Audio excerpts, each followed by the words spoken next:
సర్వం దేవం. సర్వం దేవం. డాక్యుమెంట్స్ రికార్డ్స్ అన్నీ బాగానే ఉన్నాయి.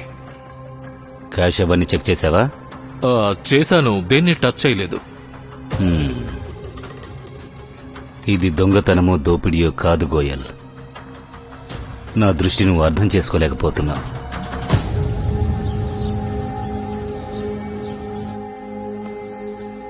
ఎక్కడికి వెళ్తున్నావు నువ్వు?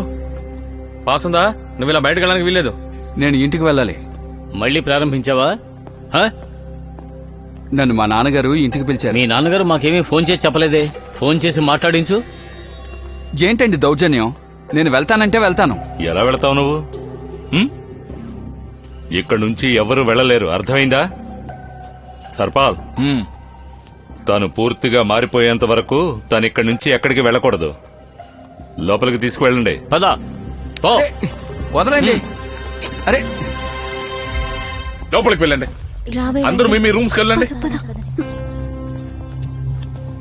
ఇలా చూడండి, అందరూ మీ రూమ్స్కి వెళ్ళండి. సుమన్, దిత్తి, అందరూ మీ రూమ్స్కి వెళ్ళి బెడ్ దగ్గర నిల్చోండి. వెళ్ళండి. పెద్దాయనా, బ్యాగ్ లో ఉన్నవన్నీ తీసి పెట్టండి. ఏమైనా మీరు తీవ్రవాద అనుకుంటున్నారా? చెప్పండి.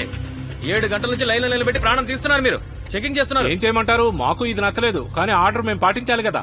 అరే మేడం, ఎక్కడికి వెళ్తున్నారు? ఇలా చూడండి, మీరు ఇలా చెక్ చేస్తూ ఉంటే మా పిల్లాడి బారసాలు ఆగిపోతుంది. ఐడి తర్వాత చూడండి, మమ్మల్ని పంపించండి.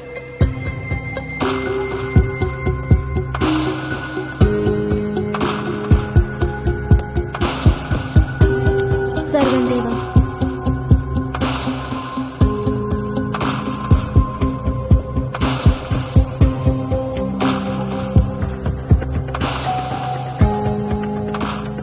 మీరు తప్పు చేస్తున్నారు. మీరు భక్తుల్ని ఇలాగే చెక్ చేయాలని ఇబ్బంది పెడితే వాతావరణం భయంకరంగా మారింది. ఆశ్రమానికి ఇంకెవరూ రారు. మీరందరూ అప్రమత్తంగా ఉండాలి. పరిస్థితులు మాత్రం ఎప్పట్లాగే ఉండాలి. తను ఆత్మహత్య చేసుకున్నాడని న్యూస్ బయటికి రావాలి.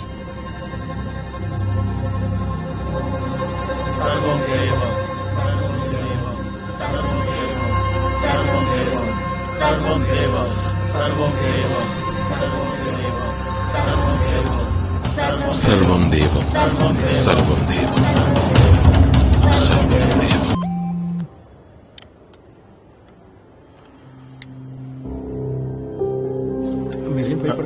అలాగే ధైర్యంగా ఉండండి. నమస్తే మేడం.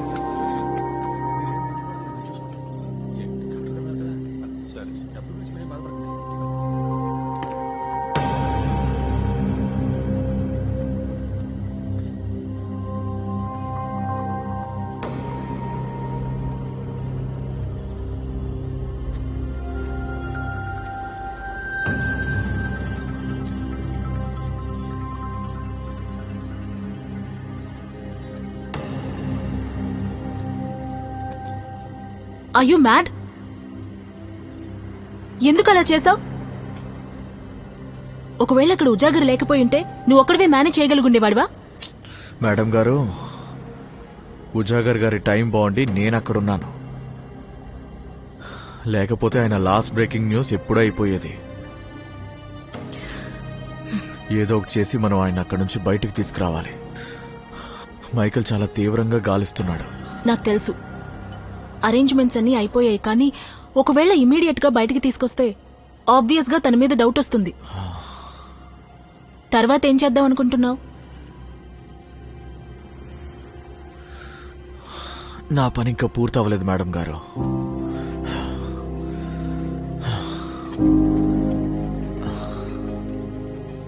జైలు కంటే దారుణంగా ఉంది ఆశ్రమం. అక్కడ ఆడపిల్లల జీవితం దారుణంగా ఉంది. అకీ, నాకు అర్థమవుతోంది, కానీ వీళ్ళు చాలా డేంజరస్ అని నీకెందుకు అర్థం కావట్లేదు? మేడం, ఆ విషయం నాకు తెలుసు.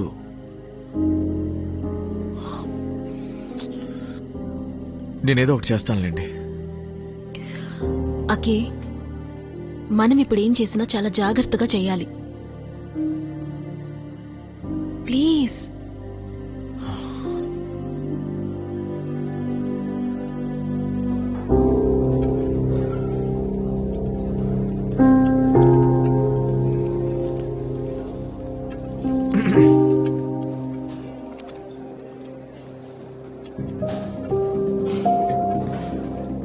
మీరు ఇప్పుడు ఇక్కడికి వచ్చి ఉండకూడదు. ముందే 2 సార్లు అడిగారు కదా. నువ్వు ఇక్కడి నుంచి ఎందుకు వెళ్ళట్లేదు? ఇక్కడి నుంచి ఎవరూ వెళ్ళలేరు. ఇంకా మా నాన్నే నేను అక్కర్లేదని వదిలేసి వెళ్ళిపోయారు.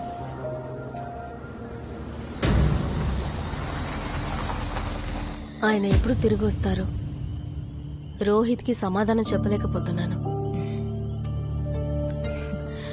మీ నాన్నగారు త్వరగానే తిరిగి వచ్చేస్తారు. అది చెప్పడానికే ఇక్కడికి వచ్చాను. ఆయన్ని తీసుకురావచ్చు కదా. యాక్చువల్లీ చిన్న ప్రాబ్లం వచ్చి పడింది. ఆయన్ని బయటికి తీసుకురావాలంటే మీ సాయం కూడా కావాలి. చెప్పండి, నేనేం చేయాలో చెప్పండి. మీరైనా ఆయనకు అర్థమయ్యేటి చెప్పండి. ఎంత మూర్ఖుడ్లా మాట్లాడుతున్నాడో చూడండి. తండ్రిని దహనం చేయనని ఏ కొడుకైనా చెప్తాడా అండి? చెప్పండి. చాలే ఆపు. తనని నువ్వేం అనొద్దు. ముసలోడు తనని మెడబట్టుకు బయటికి గెంటేశాడు. మేమెక్కడికి రాము. దహనం చేయాలంటే అదేదో మెషిన్ లో పెట్టి స్విచ్ నొక్కండి.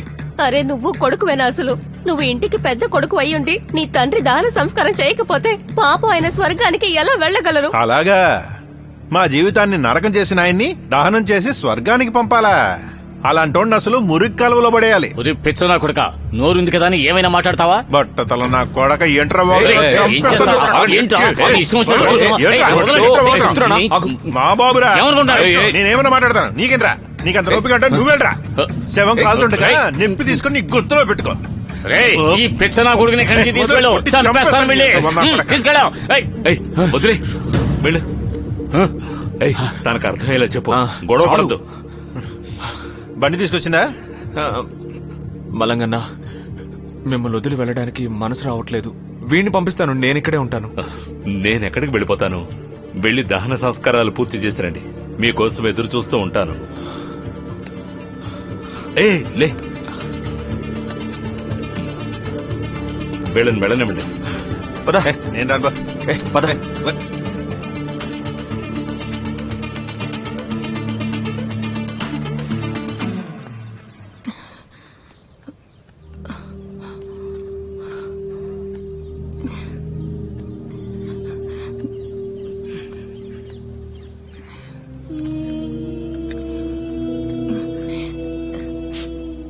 అక్క, మేవాడికోసారి ఫోన్ చేస్తారా?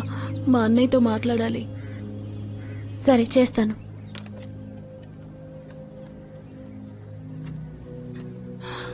మూడో నంబర్కి వెళ్ళు.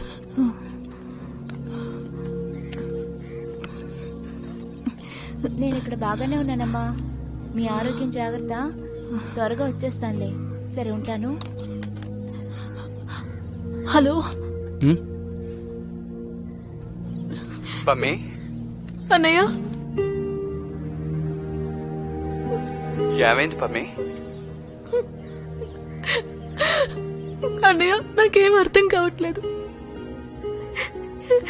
నాలో శక్తి లేదనిపిస్తోంది. మనసు కూడా అదో రకంగా ఉందన్నయ్య. ఇది నా శరీరం కాదు, ఇంకెవరిదో అనిపిస్తోంది. నేను డాక్టర్ల దగ్గరికి వెళ్తే కూడా వాళ్ళు ఏమీ చెప్పట్లేదన్నయ్య. అంటే ఏమీ లేదన్నమాట. నువ్వు ఆపకుండా కష్టపడ్డావు కదా. నీ శరీరం పాపం అలసిపోయిందంతే. కొద్ది రోజులకి నీ శరీరానికి విశ్రాంతి కావాలి. నువ్వు విశ్రాంతి తీసుకో, అంతా సర్దుకుంటుంది. అన్నయ్య, ఇంకెంత విశ్రాంతి తీసుకోమంటావు? స్టేట్స్ కి ఇంకా 3 నెలలు కూడా టైం లేదు. 1% కాన్ఫిడెన్స్ కూడా లేదు నాలో ఎందుకో అసలు ఫైరే లేదు. అన్నయ్య, నేను అసలు స్టేట్స్ లో పాల్గొనలేనేమో అని. పమ్మి, మీ అన్నయ్య ఫోన్లో ఇవ్వు, నేను మాట్లాడతాను. Hello hello. పమ్మికి అసలు ఏమైంది? ఎన్ని రోజుల నుంచి ప్రాక్టీస్ చేయడం లేదు? నువ్వు నాకు ఏ విషయం ఎందుకు చెప్పలేదు? లేదు, నేను తన పక్కనే ఉన్నాను కదా. తనకేం కాలేదు. సీరియస్ అయిన విషయం ఏం కాదు. అది ఈ వయసు పిల్లలకి జనరల్ గా జరుగుతుంది. సడన్ గా మూడ్ చేంజ్ అవుతుంది. అక్కడ పరిస్థితి ఎలా ఉంది? బానే ఉంది. మీ ఇద్దరిని బాగా మిస్ అవుతున్నాను. మేము మిస్ అవుతున్నాం. బబితా, నువ్వు పంచే తనని బాబాజీ దర్శనానికి ఒకసారి తీసుకువెళ్ళు. తన తల మీద ఆయన చెయ్యి పెట్టారంటే